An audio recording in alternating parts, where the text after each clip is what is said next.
Cabinet has decided to steadily ease a number of restrictions under adjusted level 3. The hours of the curfew will now be from 11 p.m. to 4 a.m.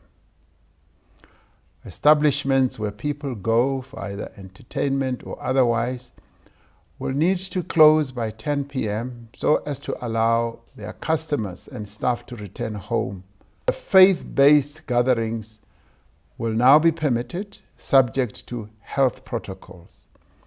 Such gatherings may not exceed 50 people for indoor venues and 100 people for outdoor venues. Public places such as beaches, dams, rivers, parks, and public swimming pools will be reopened subject to health protocols.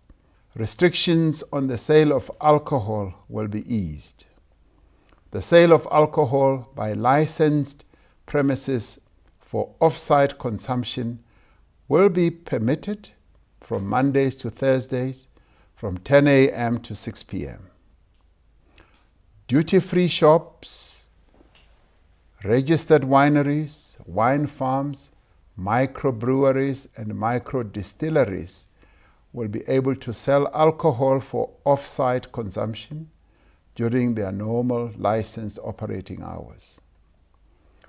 The sale of alcohol by licensed premises for on-site consumption, such as restaurants and taverns and places like that, will be permitted throughout the week from 10 a.m. to 10 p.m. The consignment, consisting of 1 million doses of the Covishield vaccine produced by the Serum Institute in India, arrived at OR Tambo International Airport this afternoon. This vaccine was developed by the pharmaceutical company called AstraZeneca, together with the University of Oxford in the United Kingdom. South Africa was one of the countries where clinical trials were held to assess the drug's efficacy. Now that the vaccines have arrived, they will be tested at the National Control Laboratory to confirm that their integrity has been maintained during transportation from India to South Africa. They'll be distributed across the country to thousands of our health workers who every day put their own lives at risk to save others. All healthcare workers in the public and private sectors will be prioritized for vaccination.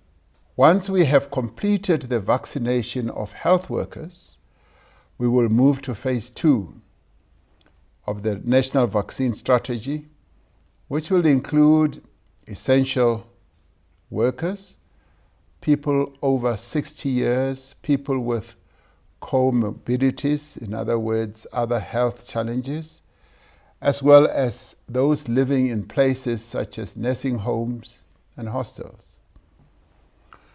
In phase 3, we will extend the vaccination program to the rest of the adult population. The Department of Health has developed an electronic vaccine data system to streamline the vaccine registration and rollout process. This will allow us to capture all relevant data which is associated with the administration of the vaccine. This system allows a person to make an appointment as soon as they qualify for a vaccination at the vaccine center closest to where they are. In addition to the 1 million Covishield doses that we've just received today, we expect another 500,000 doses from the Serum Institute of India to arrive later in February. We have secured 12 million doses in total from the Global COVAX facility, which operates under the WHO, which has indicated that it will release approximately 2 million doses by March. We have secured 9 million vaccine doses from Johnson & Johnson.